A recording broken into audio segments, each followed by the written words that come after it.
नमस्कार। आज हम एक बहुत ही दिलचस्प और गहरे सवाल को समझने की कोशिश करेंगे, और वो भी बिल्कुल आसान तरीके से।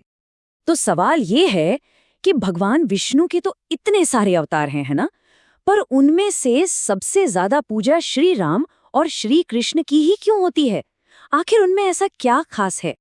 चलिए, इस गुत्थी को सुलझाते हैं। इसका जो सबसे बड़ा कारण है ना, वो एक अकेले बहुत ही पावरफुल शब्द में छिपा है। एक ऐसा शब्द जो इन दोनों को बाकी सभी अवतारों से अलग करता है। और वो शब्द है पूर्णावतार। जी हाँ, पूर्णावतार। इसका सीधा सा मतलब है एक कंप्लीट, यानी कि पूर्ण अवतार। हमारे धर्म ग्रंथों में विष्णु के 10 मुख्य अवतारों का जिक्र है, लेकिन उनमें से सिर्फ श्री राम और श्री कृष्ण को ही पूर्णावतार का दर्जा दिया गया है।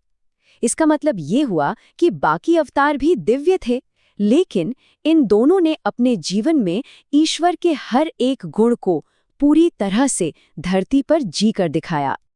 तो अब सवाल उठता है कि ये पूर्णता आखिर दिखती कैसी है। चलिए देखते हैं कि उनके जीवन और उनके आदर्शों में ये बात कैसे झलकती है। यहाँ ये बात बहुत दिलचस्प हो जाती है। देखिए, दोनों ही पूर्ण हैं, लेकिन दोनों ने पूर्णता के दो बिल्कुल अलग रास्ते दिखाए। एक तरफ है श्री राम, जिन्हें हम मर्यादा पुरुषोत्तम कहते हैं, मतलब वो जिन्होंने एक आदर्श बेटे, एक आदर्श पति और एक आदर्श राजा बनकर हमेशा धर्म और कर्तव्य की मर्यादा को सबसे ऊपर रखा। और दूसरी तरफ है श्री कृष्ण, लीला पुरुषोत्तम। उन्होंने जीवन को एक दिव्य खेल की तरह जिया, जिसमें एक्शन, प्यार, राजनीति और गहरा ज्ञान सबका एक अद्भुत संतुलन था। और इनका प्रभाव सिर्फ इनके जीवन तक ही सीमित नहीं रहा। असल में इनका असर तो कहीं ज्यादा गहरा है, इतना कि हमारे बड़े बड़े धर्म ग्रंथों और हमारी संस्कृति की नींव ही इन पर टिकी है। मतलब उनकी जिंदगी की कहानियां सिर्फ कहानियां नहीं है, ये तो आध्यात्मिक ज्ञान का वो सीधा सोता है जहां से हमें जीवन जीने की कला सीखने को मिलती है। और ये देखिए, ये बात यहाँ कितनी साफ नजर आती है। रामायण जो श्री राम के जीवन पर आधारित है, वो हमें सिखाती है धर्म का मार्ग, यानी सही आचरण और अपने कर्तव्य को निभाने का रास्ता।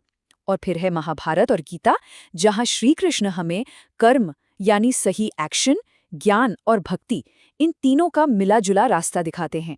दो अवतार और मानवता के लिए दो पूरे के पूरे फिलोसॉफिकल फ्रेमवर्क। और जानते हैं, ये ज्ञान सिर्फ किताबों में बंद होकर नहीं रह गया। उनके जीवन से प्रेरणा लेकर एक ऐसी जबरदस्त सांस्कृतिक और भक्ति की लहर उठी जो समाज के हर कोने में हर इंसान तक पहुंच गई। जरा सोचिए, तुलसीदास जी, सूरदास, मीराबाई, रसखान जैसे कितने ही महान संतों और कवियों ने अपनी कलम से, अपने संगीत से राम और कृष्ण की कहानियों और उनकी शिक्षाओं को जन जन तक पहुंचा दिया।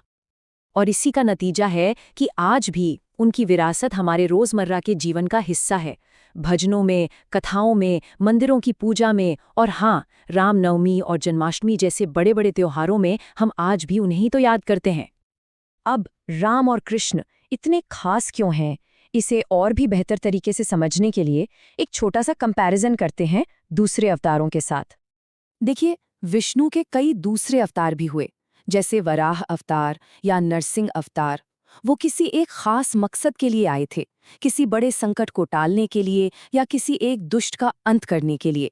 उनका एक स्पेसिफिक मिशन था। लेकिन राम और कृष्ण के मामले में ऐसा नहीं था। वो सिर्फ किसी एक काम के लिए नहीं आए थे। उनका तो पूरा का पूरा जीवन, जन्म से लेकर अंत तक, पूरी मानवता के लिए एक जीता जागता उदाहरण है, एक ब्लूप्रिंट है कि एक आदर्श जीवन कैसा हो सकता है।